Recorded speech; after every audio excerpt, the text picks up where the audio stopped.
Some of the people supporting you don't actually want you to win. Look back at the last 3 times something good happened to you. A promotion, a new relationship, a goal you finally reached. Now remember who you told first. Got that person in your head? Good. Now ask yourself one question. Not what they said. What happened inside your chest after you told them? Did you feel lighter? Or did something tighten? Most people never ask that question because they've been taught to take every smile at face value. But smiles are cheap, and some of them are not what they look like. Let me show you what I mean. Part 1, the scene. Let me describe something you've probably lived through. You're at a dinner. Could be family, could be coworkers, could be friends. You share something you're proud of. Nothing arrogant, just real. I finally finished that thing I was working on. We booked our first real client. I ran my first 10K without stopping. For a second, the table pauses. Then the reactions come. One person says, "That's amazing," and immediately looks down at their phone. Another says, "Good for you," in a tone that somehow feels like a door closing. Someone else jumps in with a story about their own success. Bigger, better, faster. And then there's that one person, the one who smiles, nods, says the right words. But something about their energy makes you want to shrink. You can't explain it. You just feel smaller than you did 30 seconds ago. Here's what usually happens next. You tell yourself you're being sensitive. You tell yourself to be grateful. You tell yourself that not everyone expresses joy the same way. So you push the feeling down. You finish dinner. You go home. And by morning, you've convinced yourself nothing happened. But your body remembers. That slight tension in your jaw, that drop in your voice when you spoke, that sudden urge to change the subject. Those aren't random. Those are signals. And you've been trained to ignore them. Part 2, pattern recognition. Let me speed this up. Over the next few minutes, you're going to recognize some people. Not villains, not monsters, just regular humans with complicated inner worlds. Here's what to look for. The person who celebrates your small wins but goes quiet on the big ones. They'll cheer when you fix a small problem. But when you land something that actually changes your life, silence, or worse, a quick nice followed by a subject change. The person whose advice always points backward. Every time you move forward, they have a reason to slow down. Don't rush. Be careful. I've seen people lose everything. Their wisdom sounds protective. But it always leads to the same place. Nowhere. The person who needs to be part of your success to celebrate it. They're excited. Only if they helped. Only if they were mentioned. Only if they get credit. Otherwise, they're suddenly very busy. The person whose support feels like a transaction. They keep score. They remember every nice thing they've said. And they expect something back. The person who's there for the announcement, but not the process. They'll comment on your post. They'll send a voice note. But ask them to show up on a hard Tuesday? To listen when you're doubting yourself? To sit with you when there's nothing to celebrate? Suddenly, they're unavailable. Now, you don't need to cut these people off. You don't need to confront them. You just need to stop being confused by them. Because confusion is what keeps you stuck. Once you see the pattern, the confusion disappears. And without confusion, you stop giving them access to your energy. Part 3, the psychology. Let me explain why this happens. Not with big words, with something you already know. Every person has an internal map of where they stand in relation to the people around them. It's not vanity. It's not insecurity. It's how the brain keeps track of safety and belonging. When someone close to you moves ahead, their brain does something automatic. It checks, where does this leave me? If you move far enough, fast enough, their brain registers a gap. And gaps are uncomfortable. Here's the part most people miss. That discomfort isn't your fault, and it's not theirs either. It's just human. But what they do with that discomfort, that's where the problem starts. Some people feel the gap and use it as fuel. They get inspired. They work harder. They ask you how you did it. Other people feel the gap and try to close it by pulling you back. Not consciously, Not maliciously. They just start talking, warning you, grounding you, helping you see the risks. They're not trying to hurt you. They're trying to feel better. And you're the easiest way to do that.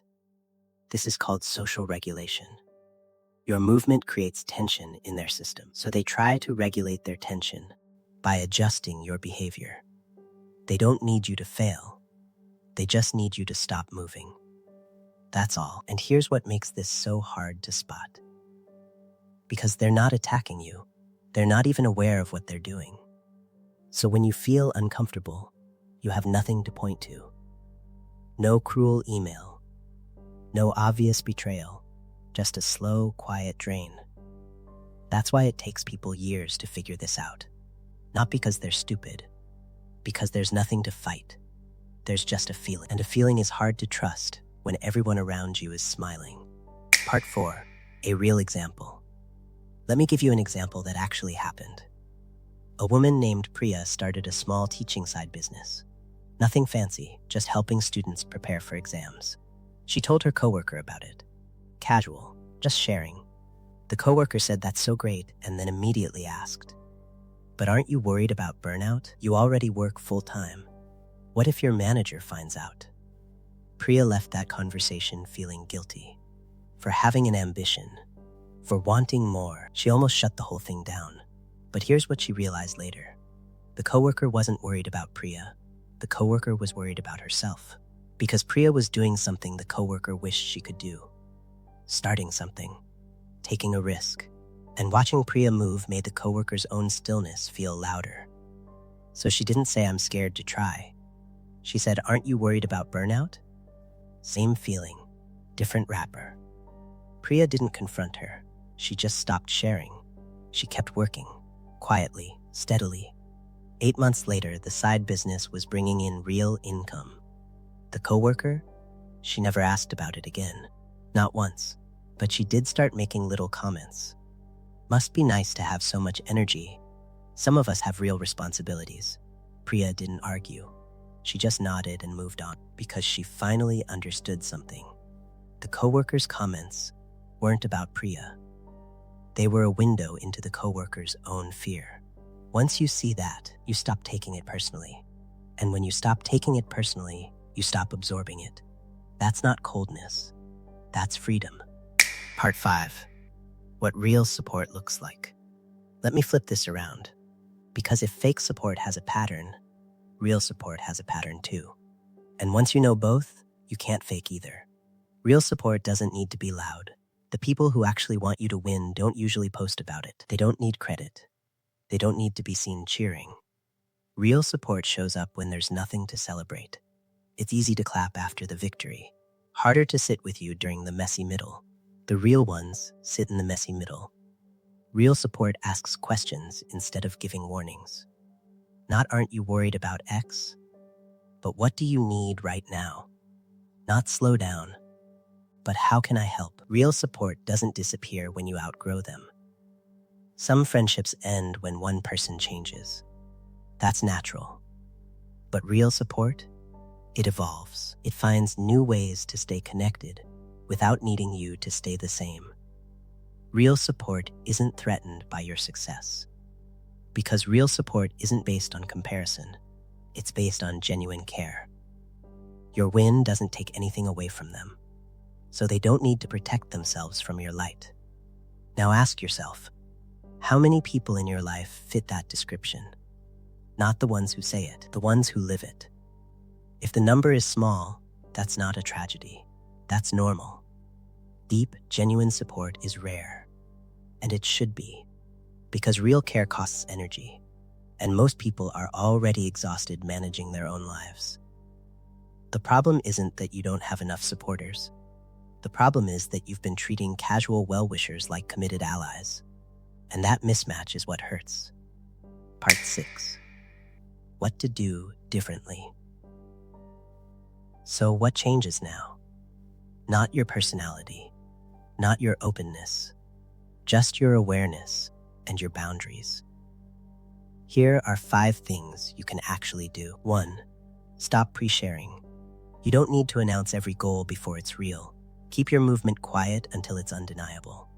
Not because you're hiding, because early access is a privilege, and not everyone has earned it. 2. Watch who asks follow-up questions. The next time you share something good, notice who asks a second question, who stays curious, who doesn't immediately turn the conversation back to themselves. That person is paying attention. Keep them close. 3. Test the silence. Pick one person you're unsure about. Don't share anything for 2 weeks. No updates, no wins, no struggles. See if they check on you. Or see if they only reach out when they want something or suspect you have news. Silence reveals patterns faster than conversation ever will. 4. Separate support from performance. Just because someone says the right words doesn't mean they're in your corner. And just because someone is quiet doesn't mean they don't care. Stop using your ears to measure loyalty. Start using your gut. 5. Give people room to be human. Not everyone who struggles to celebrate you is against you. Some are just tired. Some are fighting their own battles. Some don't know how to handle someone else's success because no one ever taught them. You don't need to cut them off. You just need to stop giving them the steering wheel. The goal isn't to build walls. The goal is to stop handing out keys to everyone who knocks. Conclusion. So here's where you are now. You know the patterns. You know the psychology. You know what real support looks like. You can't go back to not seeing it. And that's a good thing. Not because the world is dangerous, because your energy is valuable. And you've been spending it on people who were never going to deposit anything back. You don't need a stadium of applause. You need 2 or 3 people who actually mean it. The rest, you can appreciate them without depending on them. You can be grateful without giving them access. That's not cynicism. That's discernment. And discernment is what separates people who burn out from people who last. Now you see it. Don't pretend you don't. If this landed with you, subscribe. Not because I need the number, because you need more of this in your feed. And if you're starting to see people differently after this, subscribe. See you in the next one.